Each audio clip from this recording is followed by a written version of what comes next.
Plastic Reimagined is an ongoing design research project and public installation that repositions recycled plastics as both architectural matter and epistemic medium. Engaging computational fabrication, post-digital design theory, and circular design practices, the project interrogates plastic's cultural, material, and environmental entanglements. Far from inert waste, plastic is approached as a charged synthetic actor, seductive and sinister, banal and enduring, materially unruly yet generative. It is studied not simply for its machinic pliability, but as a politically and ecologically saturated substance whose existence indexes the contradictions of modern design culture. Through a hybrid workflow combining image-based modeling, thermoplastic manipulation, and low-tech fabrication, Plastic Reimagined transforms post-consumer HDPE and PLA, sourced from campus and regional waste networks, into full-scale, chair-like prototypes. These microarchitectures operate as both civic artifacts and speculative instruments, exploring material agency, tectonic experimentation, and computational ethics. Students melt, fuse, extrude, compress, and simulate plastic, allowing its resistance and responsiveness to guide form-making. The work celebrates chromatic intensity, irregular surfaces, and ambiguous visual codes, echoing what Carolyn Kane describes as the retrograde sublime, where synthetic materials evoke both nostalgia and ecological anxiety. Beyond form, the project cultivates a design pedagogy rooted in situated response. It mobilizes institutional partnerships to source materials and embed architectural research within existing civic infrastructures. Exhibited at public venues like Atlanta Contemporary, the work initiates dialogue around waste, ethics, and design's civic role. Plastic Reimagined is both a model for material literacy and a proposal for architecture that thinks through waste, not as residue but as resource, medium, and cultural mirror.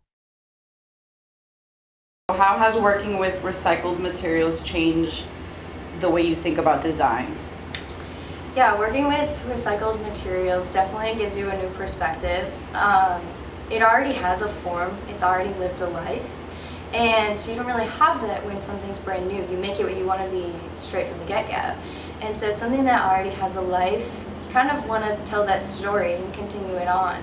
And so all of this recycled plastics that we have, like I kept the color of it, I kept the behavior of it, and using that to tell a story that you can use something that's garbage and create design out of it, and not just a design but something that is in the realm of excellence and higher design and something that looks more professional, kind of telling that new story of something that's old and already used can still be something beautiful. Anything surprising in the process that you kind of found yourself having to figure out? Yeah, so I had never worked with plastic before, Interesting. ever. And you learn very quickly different types of plastics behave very differently. And so there are 7 different types of plastics. And the 2 that I worked with were PLA and HDPE. And the PLA gets liquid very fast and dries kind of brittle. And then the HDPE takes much longer to dry, but still has a lot of strength when it does dry. And so using those as the design tools, informing like what you're going to create, how you're going to build it. How do you think this project will affect the way people use or experience plastic or waste on campus? I think it's good that we used recycled plastic from campus. Like we used a lot of milk jugs, and we used a lot of the PLA. That's the 3D print plastic, is PLA. And we took all of that from the 3D printing shops on campus to use. So I hope it makes people more cognizant, especially in 3D printing. Most people will add a bunch of supports, and then you break them off, you throw them away. Like 50% of your 3D print is actually scrap that you just throw away at the end of it and you don't care about it. Or, obviously people use plastic utility, you throw it all away after you're at the lunch hall or whatever. Mm-hmm. All the cutlery goes in a recycling bin, hopefully, or the trash. I would love for people to see that just the sheer quantity of waste that it takes to make a chair. Because the chair, I think when you lift it, actually, and you lift 70 pounds of something, you realize that's 70 pounds of 3D print plastic scrap that some threw away. Is that how much it weighs? Yeah. Like 70 pounds? Yeah. Tell some me chairs about you what the can't- material looked like when you first got it, like the raw material. So a lot of it came as like 3D printed objects. So if people don't like their 3D print, if it's not perfect or all the supports, they just look like little kind of plastic lines.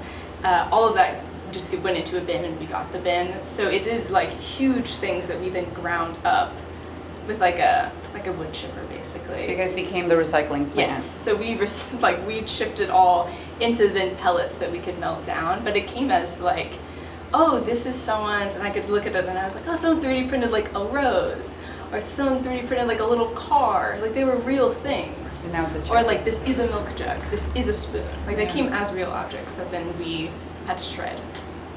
Well, that Yeah. process must have been, I would have felt like you said, you get to see, it's not that easy to reuse a spoon. I think I would have been very taken aback of how long this process actually takes. Oh yes. Was there anything that surprised you or any takeaways that like you weren't expecting from the project?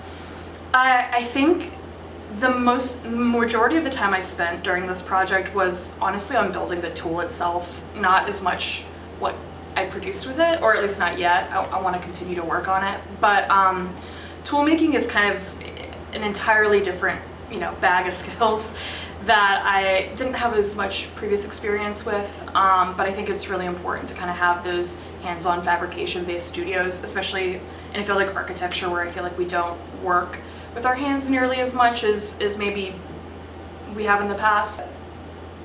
What role do you think that architecture can have in sustainability? I think first and foremost, just having a realistic scope of knowledge. Working with plastic, it's been a little, it's chaotic, it's different, it's messy, and I think having that full understanding of the benefits, the pitfalls, that kind of thing, and being able to come at it from a place of knowledge. I think architects often think of themselves as sculptors of the built environment, which is true, but I think in a world where sustainability is really important and every project needs to have a sustainability focus, that can be a point where the architect can kind of come in with this full knowledge and say, this will work, this won't work, this will work, but this has these trade-offs, and I think that's a really important kind of knowledge place to slot in. So